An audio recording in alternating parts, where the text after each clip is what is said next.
program with the bands and Yes. everything else, you know? Yeah, I think it's very interesting to ask that both at high school and level, and also Ben, one of our alumni that just left, the other drummer that you drummed with, James Kane, is at USC, his first days.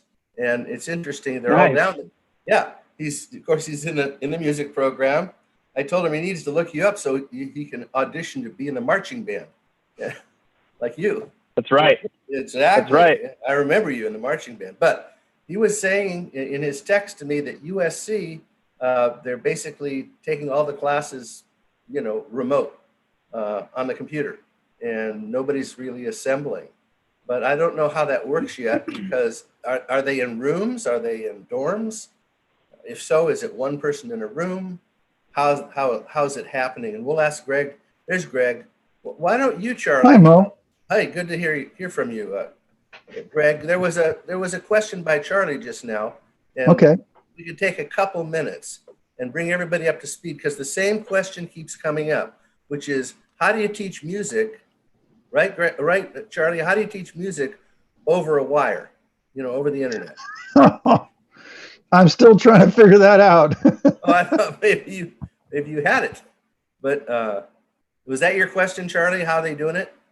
I was just wondering what Greg's experience is now that he's, school has resumed. Yeah, well, Charlie, my experience is that I really didn't know what it was going to look like until maybe a week ahead of time. The district, there were so many questions that anything I planned before, most of it was irrelevant. So then when I learned what I needed to know, I had to start learning. So I've had a big learning curve over the last week and a half. And the first day, Monday, was pretty clunky, and it's starting to smooth out. And hopefully by next Monday, I'll kind of have a rhythm I'm going with. But there's plenty you can't do. Like, you can't have people play together.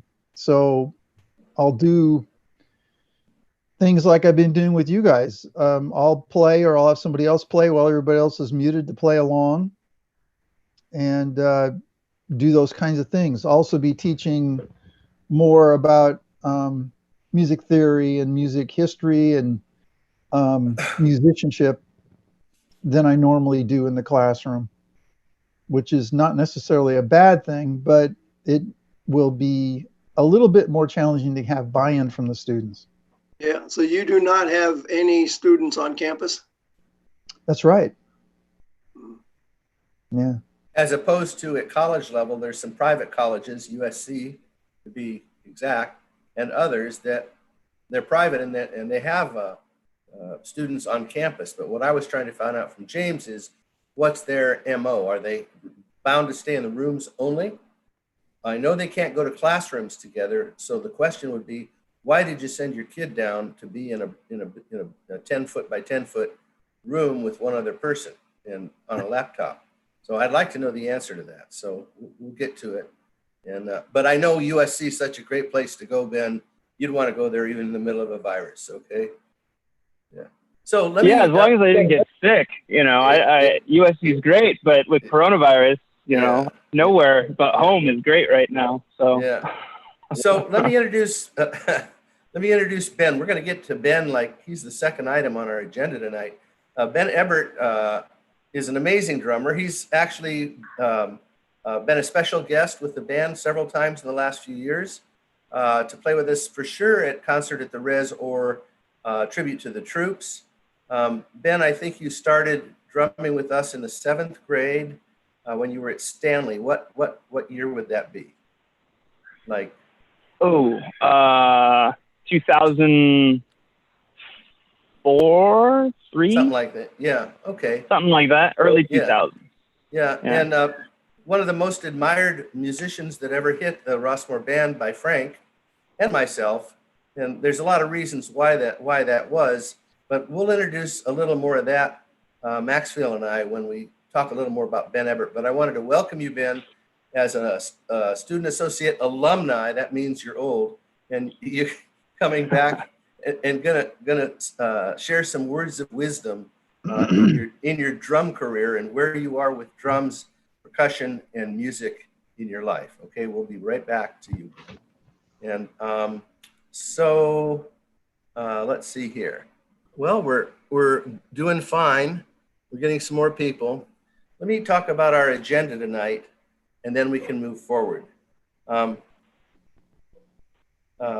going to next go to Greg Brown, and we were going to have a swing lesson, but he wants to have a lesson on scales. So we've got no more than 20 minutes of scales. Then there's Ben Ebert, Alumni Spotlight. And then there's It's Not Jazz, both Erlen and It's Not Jazz, Ron.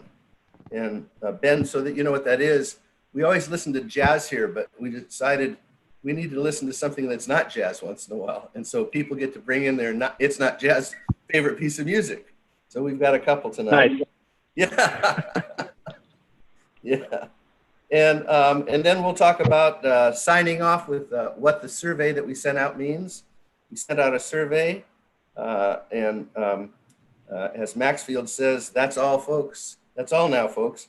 Meaning it's the end. We'll talk about the end of the director's notes. Tonight's the last one for some while we take a break, and we'll talk about the survey, and then we'll be done. So I'd like to roll right in to Greg Brown. Take it away, Greg. All right, thanks, Mo. So I will do a little bit of scales, and I will do a little bit of swing rhythm, and I don't think it'll take 20 minutes. Okay. So I'd like to start off by playing the scale patterns 1 through 8 in concert B flat, just together. So if you'll all mute and play along with me, that would be awesome.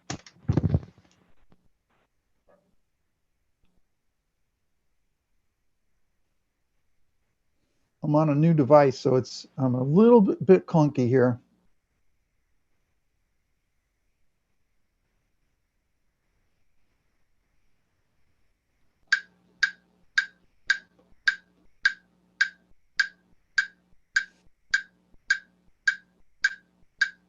Okay, 1 second.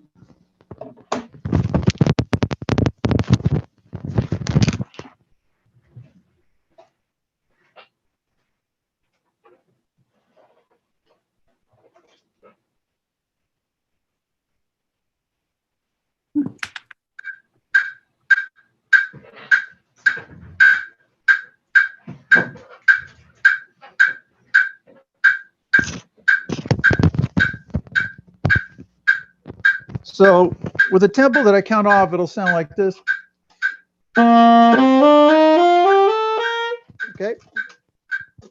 So I'll count you 1, 2, 1, 2, 3, 4. 1, 2, 1, 2, 3.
All right. Let's go ahead and do it in concert A. 1, 2, 1, 2, 3.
good for the scales.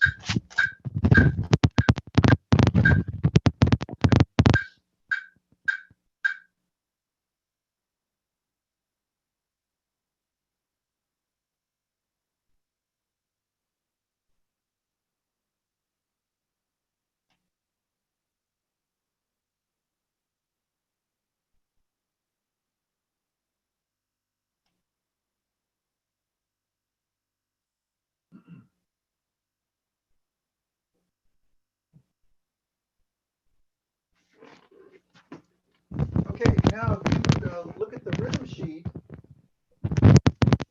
page 1, we're going to just go through the ones that we've done before. This is a review. So we're going to go numbers 1 through 10 straight through. So just play it as one continuous exercise. Play it on concert B flat, please.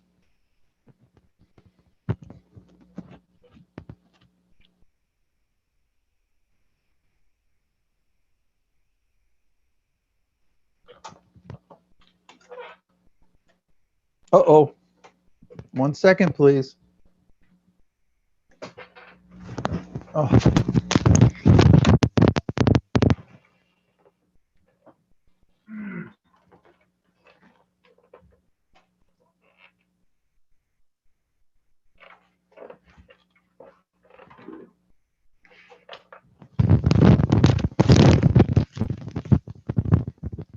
All right, sorry about that. Trying again.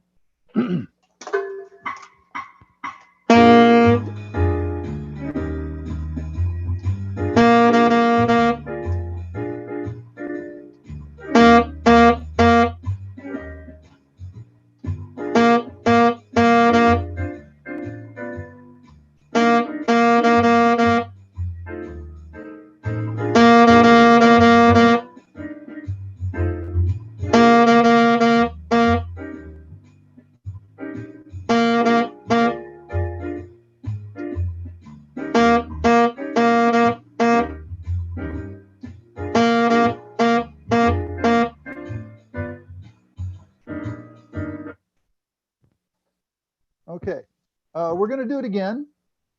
But before we do that, are there any questions?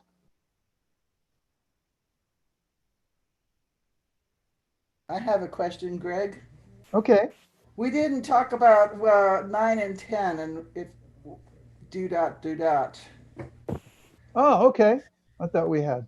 So 9, you have 2 quarter notes with staccatos. That's going to be dot, dot. Dot. Okay. And then you add the do, dot, dot for the 8th quarter eighth on beats 3 and 4. So that bar goes dot, dot, do, dot, dot. Got it. And then in bar 10, the first note is do, but the rest are all dot. Do, dot, dot, dot, dot. Those upbeat quarter notes are phrased short, just like 2 eighth notes that are tied, as we talked about before. And so that's why we have the syllable dot. Do, dot, dot, dot, dot. Thank you. Okay, you're welcome. Anybody else?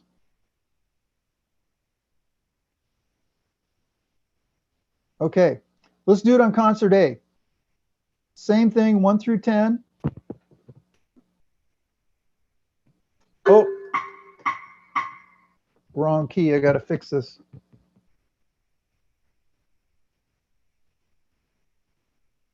Here we go.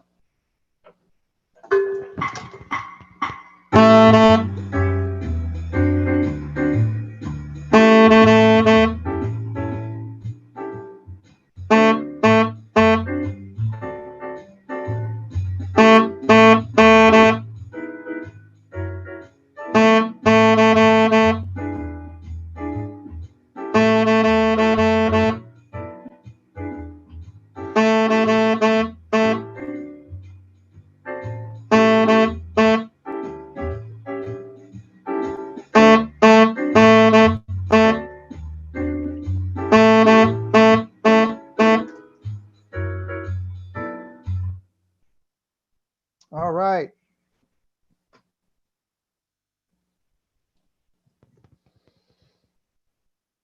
So that's all I have to share, unless there are questions, and I can demo anything for anybody.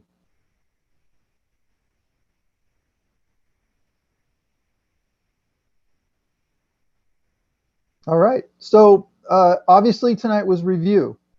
And as I tell my students, repetition is the beast of excellence. So we will repeat these things when we finally get together and get good and come to a consensus of how to play them and sound like as one. And with that, that's the end of my lesson. Thanks, everybody. Thank you, Greg. Nice job. My pleasure. Okay. So, and hopefully we will be able to get together soon, Greg, and and work on the scales. How's that? So, Sounds good. yeah. So it's my pleasure now to to bring Ben Ebert to the front of the stage. He's so used to being at the back of the stage as a drummer. I'll tell you just a little about Ben, and then I can't help myself sometimes. Ben was so small when he was in 7th grade. He was so small, Frank said, I can't see him over the cymbals. And that was true. You had Johnny Denver glasses. Remember the round glasses, Ben? Yeah. Let's not talk about those. Yeah, those were cool. Anyway, so Frank would say, where is he? I go, he's back there. Well, we're just joking. He was very powerful. And he developed in the band over a 5-year period. And I remember talking to his dad, John, and because Ben was getting a little tired in the 7th grade. I mean, we're running him 2 hours straight, no breaks, on a drum kit at Rossmore with Frank. So, and I said to John, his dad, I said, he just needs to grow the chops. He was only in 7th grade. Well, let me tell you, in another year and a half, Ben had chops. And it was so amazing to watch him grow. And Frank did the unthinkable. He broke rules and he named a song after Ben. The only song or chart he'd ever written in his whole life that he named after someone. And so you all have heard Big Ben that Frank wrote for the band, and it was a tribute to our own Ben Ebert, who remains in very high level of esteem, at least to myself and one other person, to a lot of people. And so he's also a fun guy. So Ben, I'd like to ask you a couple questions in series and then let you take it. So you left, so you were at Stanley, then you went to Acalanes High School. Who was your teacher at Acalanes? Was it? It was Mr. Meyer for my first 3 years. And then my senior year was Mr. D's first year at Acalanes. Got it. And then you went on to SC, is that correct? USC. Yeah, with a few years at DVC in between. I wasn't that great in high school grades-wise, so I didn't really know what I wanted to do. I was a little bit of a late bloomer in figuring out what my path was in my educational life. I want our students to hear that, because you don't always know what you're gonna be, right? It can take you a little time, and that's the beauty of being in this area, being close to a lot of quality community colleges. I went to DVC for about 4 or 5 years or so before I transferred down to USC. Yeah. And when you went to USC, what was your major? Was it music? It was sports broadcasting. That's right. And let's hear and that was a very interesting thing to hear you get into sports broadcasting, because I had no idea that you were into sports, let alone presenting it. So give us a minute on what happened when you decided to get into sports broadcasting. Well, I basically knew that I wanted to pursue at least one of my passions, which was either music or sports. And I'm not good at playing sports, so I figured maybe sportscasting would be another alternate route. So I was doing music for a while out of high school. I was in, a heavy metal band for a number of years and doing some other side projects around the Bay Area. And then while I was still doing all my gen ed stuff at DVC. And then when I transferred to USC, I went full in on, sports broadcasting and sports journalism. And my outlet for music there was joining the marching band, the drum line specifically, at USC. So that kind of kept my craving for music satisfied. That was a really fun experience. And yeah, I've been able to, I don't know where you want me to go past USC, like how. Yeah. I think what I've done. Like to, the reason I'm going here is because with the end in mind, because you told me where you're at right now, I would like some of the younger people to hear how you got to where you are right now in a short fashion. Yeah. That's important to hear how you get to where you are, and you're a good example. So mentor, if you will, all of us. Okay. Yeah, of course. So yeah, I went to USC thinking I had basically not given up on music, but thinking like, all right, well, I got serious about school and I thought I can't really be serious about music and school unless I'm studying music in school. And so that was kind of my mindset when I initially transferred down to LA. And I was like, okay, I'll do the marching band on the side and that'll be my music outlet. And then I graduated, and right before I graduated, I had a craving to start playing drum kit again, a little more consistently. And I actually went on to Craigslist, just looking for some musicians in Los Angeles to hang out and jam with. And I ended up finding a band that was auditioning drummers. And I thought it was just kind of a casual thing, but I auditioned and ended up getting the gig. So when I graduated USC with my degree, I ended up falling kind of accidentally back into the music industry and toured with that band for about 2.5 years. There's like an alternative rock band called Trapdoor Social, and recorded an album with them, did a couple national tours. And then kind of fast forward through that experience, I ended up getting more, serious again about my sports career and like my sports business career. And so I actually applied to grad school, which I just finished this spring. I graduated from Northwestern with a master's in sports administration. So I continued down that path and moved back to Northern California with the intention of trying to break into the sports world. And when I moved back here late 2019, so late 2019, no, wait, I got my dates backwards. Late 2018, I moved back to Northern California and started working with the Oakland Athletics organization, and still flying down to LA to drum with Trapdoor Social because they hadn't replaced me yet. And that actually led to us going on a 2.5-week tour in Europe. In summer of 2019, we opened for the B-52s.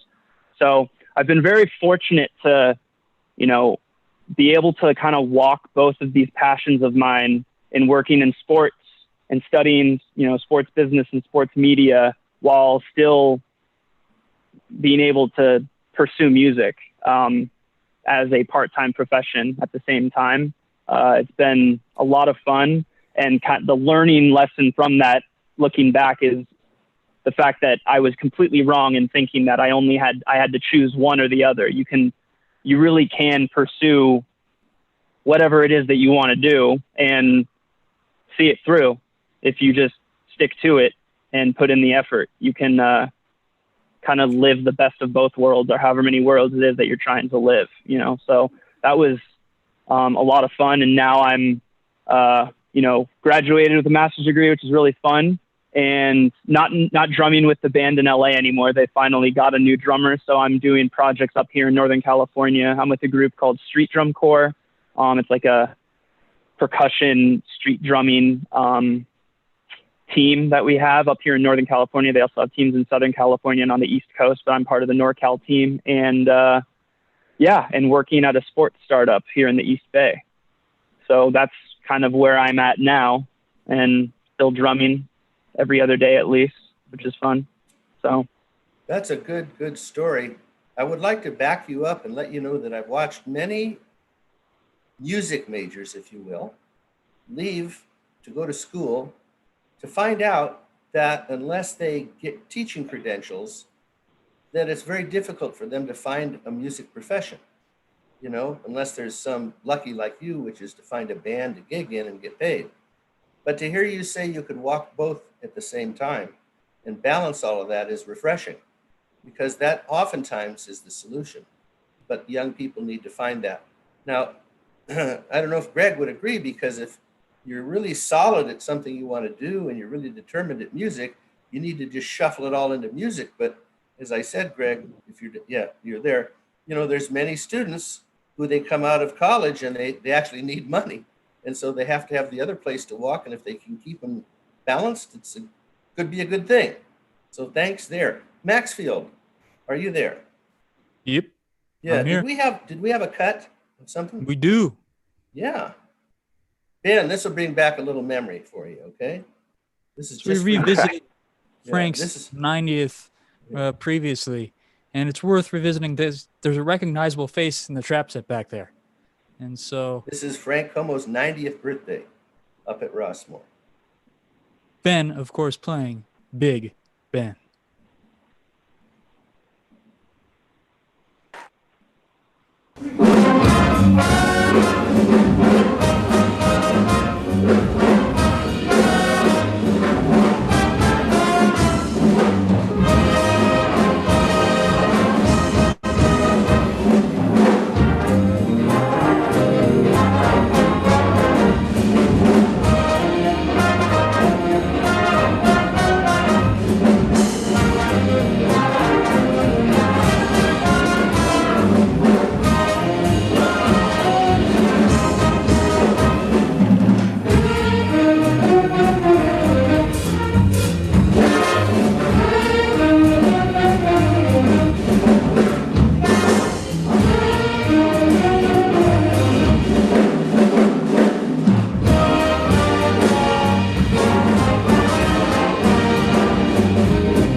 Oh man, you guys are gonna get me all choked up over here.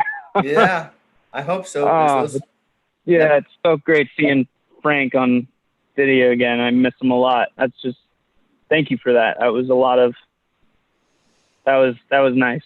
Thank you. That hair is not a fond memory, I'll tell you that, but Hey. Hey, we're not judging anybody by their hair or their beard, okay? yeah, or yeah. lack thereof. It's all gone now, you know? Put that hat back on, Ben. You're just, yeah. So anyway, like I said, you know, this was a chance for you all to meet Ben. As I said, some of you have met Ben, but he was a real inspiration to all of us, and a great example of how you leave, where you go. He's back, and he's relating to us what his path was. And I specifically talked to him a couple days ago, and I said, that's the adults and the young people, need to hear what your path was, because it was a longer path than normal, but very successful. And We really appreciate you sharing that with us. Do you have any? Yeah, thank you. Yeah. What would you like to say to whether they be adults or students in the Rossmore Big Band? Is there any message that you'd leave them with? Yeah, when it pertaining specifically to the Rossmore Big Band and how it impacted my life and why it was such an important part, there's something, I guess this is more directed at the younger students that are in the band and why they, they're making a good decision in being part of something like the Rossmore Big Band and continuing to be a part of it. It's something that brought a lot of value to my musical repertoire, that you can be in school bands, symphonic or jazz band. You can be in bands outside of school with your peers, with your friends, whether that be a rock band, jazz band, whatever it might be. But the Rossmore Big Band is so unique in that you're surrounding yourself with, multiple generations of musicians and just a broad range of different talent. And that, being able to be a part of that and learn playing big band, classic big band jazz in this environment, I think is just a very valuable experience to any musician that's looking to build their craft, So I know personally for me, it helped me not only in that sense as a musician, but in my educational path. I talked about being part of this project, the Rossmore Big Band, on my college application when I was trying to get into my dream school, which was USC. And I think I definitely credit the big band for being a factor that kept, had me stand out as an applicant, because it's such a unique experience that, students in this area are able to take advantage of by being a part of it. So I would encourage you to stick with this and see it through and continue to learn and grow as musicians with this band, along with other projects outside. I think you can never have too many, in my opinion, you can never have too many musical projects going on at once. So that's what I wanted to say. Well, Ben, that was plenty. And I'd like to ask if anyone, I'm gonna task anyone, especially if there's a young student out there that would like to ask one question of Ben, please come forward. We want to make Ben feel like it was a valuable experience. I'm hoping one of you will click unmute. Hello? Going once, going twice. Emma, will you click and ask a question for God's sakes? Unmute. Uh-oh. I get you in trouble? My parents are watching the Democratic convention, so it was really, a question I have, I guess. All right, let me think for a second. Okay, well, take your time, but I wanted one good question to Ben, and you're the right person, I know. Who is this? This is Emma. Emma, Yeah. what grade are you in, and what school do you go to? I'm a junior at Camp Olindo in Moraga. Okay. And what do you play? I play the trumpet. Nice. Yep. So you're a junior. Have you thought about what are you thinking about for school? I want to stay in the state if I can get into a school in the state. Yeah. Nice. Yep. Nice. And pursue music or what? Oh, that's my question for you. So did you audition to get into USC with music? Did you put in a music audition to get into the music program? No, I didn't have to do that because I went in for studying sports journalism. So I was a broadcast journalism and sports media minor, so sports broadcasting major. So I didn't have to audition for that. I had to audition to get in the drum line, but that was after I was accepted to USC. That wasn't part of my actual application acceptance to the actual university. But so I'm gonna. So no, I didn't have to audition, which was nice because. So James Kane, the drummer that just left here, yeah. He did audition. They had to drive down, and he had to audition at USC to get in. And so that's how I know the answer is if you're a music major, yeah, they want to hear you play. So that was they do want to hear you play if you're auditioning for the music program. Yes. Yeah. So, great. Hey, lots of practice. I have a question. I don't know if you can hear me. I'll start my video again. I have a Yeah. question. So William's not here. We're all watching the Democratic convention too. Sorry, but I missed a part of this, which is how many years did it take you to do all this? Because I think it's really important to kind of share with everyone, and I'll share with William when we're done here too. Like, how long does it take for you to like figure all this out? Looking at the video, I think you were in the band the year before my daughter was in the band, maybe Sophie. I recognize a lot of the faces, but I don't think she was in the band that year. So that would have been, she was the class of 2016 in high school. So I'm trying to figure this all out. Like, how long did it take? Because I've got 3 kids and I want to know your story. So I want to make sure I answer your question correctly. To figure out what it is that you want to do, or like how to like. Your story's really cool because you've got 2 interests. You've got the sports and you've got the music, and you're great. You're an amazing drummer. I've heard you and I've met you in person. I don't know if you remember yet. I play the violin, but I've seen you play with the Rossmore Big Band a couple of times, and it's really fun to watch how amazing the energy is that you play with. And obviously you have a lot of talent in different areas too, because you've also you're doing sports broadcasting, and I forgot what your major is, but you did a master's, or like it's a really cool story. Yeah, well, it's just I think it took me longer than others. Actually, I don't know. I take that back, because I have a lot of friends that, because I graduated high school in 2009. So, I had a lot of friends that the, typical path is to go right into a 4-year university out of high school, to know what you want to major in within that first year, those first 2 years, and then to go and do it and get a degree and move on to the next thing. And, I didn't really take that path because I had no idea what I wanted to do. And to be honest, I wasn't that strong of a high school student. I'm not encouraging any of you to not take high school seriously. You should. That's a very important part. Grades are important when you want to go to the school that you want to go to. So, but for me, I struggled and didn't really know what I wanted to do. So I, right out of high school, I went into DVC and I was taking music industry classes there that weren't even transferable to 4-year universities.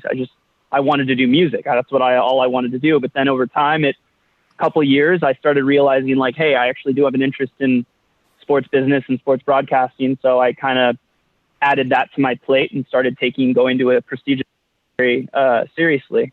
So I didn't end up transferring to USC until 2014.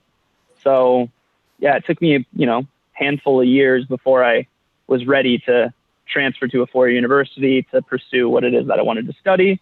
And then, I honestly had no expectations of graduating and then going back into music. I thought I was just going to apply to a job and get hired in the sports industry, either in LA or up here in Northern California or wherever. And things just, I guess that's the other thing that I want to express is like, take advantage of any opportunities that present themselves to you. I was looking for guys to just jam with, and then that turned into this opportunity that, was the next 2 years of my life and took me around the country multiple times. And that was a lot of fun, and definitely don't regret that at all. So it's just kind of like, I don't necessarily think I've figured it out. I'm still on the path that is life, right? Trying to like know what the next thing is, but hey, Ben. I don't know. I just think patience is important. So yeah. Ben, we're all still on the path. We're all still on the path. Can you hear me? Yeah. So if you answer the question, Lillian, if you heard him, his path so far, he left in 2009 and it's 2020. He's figured it out. So somewhere between 11 years or less is the answer. Okay. That's you can solve the equation. Okay. I'm hearing you go through everything 3 times, and she asked, when? No, that's okay. That's what I do. Okay. I'm the finance guy. So I got to put it all together. Yeah. All right.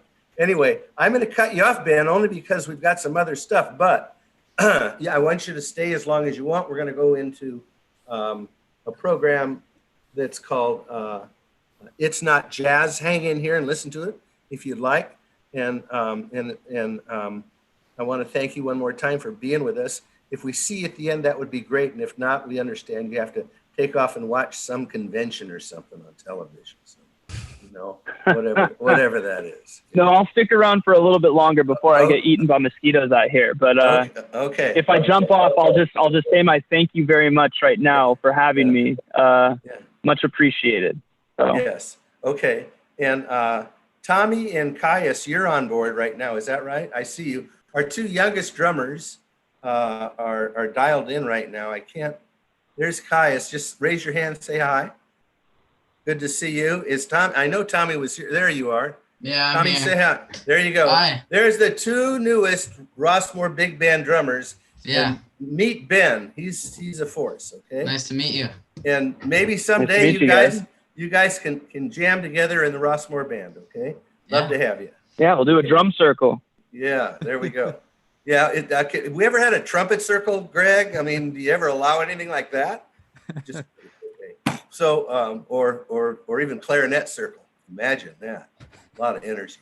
So, let's How about a roll clarinet on. circle instead? What was that? How about a clarinet circle instead? Yeah. Oh, that'd be powerful. Let me tell you. Yeah. Yeah.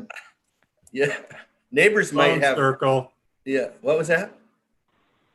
Trombone circle? Bone circle. Oh, yeah. Yeah. All right. So we're going to move on. Erlen and Ron. Who's going to go first? Maxfield, do you know which one's first? It's not Jazz. Which one wants to go first? How about Erlen? Erlen, where are you? Go ahead. I'm here. I presume you're hearing me. Yes, we are. Correct. And it's not jazz. Okay.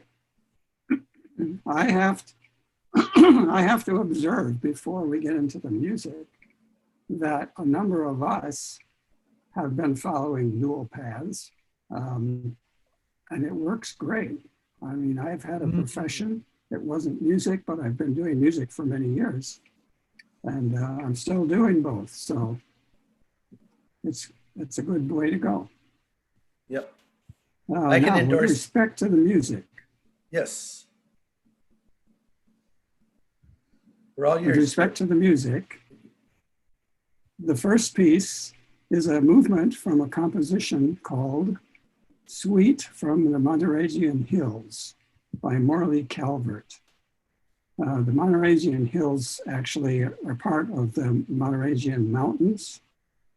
And I found this piece on a CD by the Chicago Brass Quintet, which was founded in 1962 by the trombonist James Matern. And this caught my attention because Jim Matern and I are both graduates of Lawrence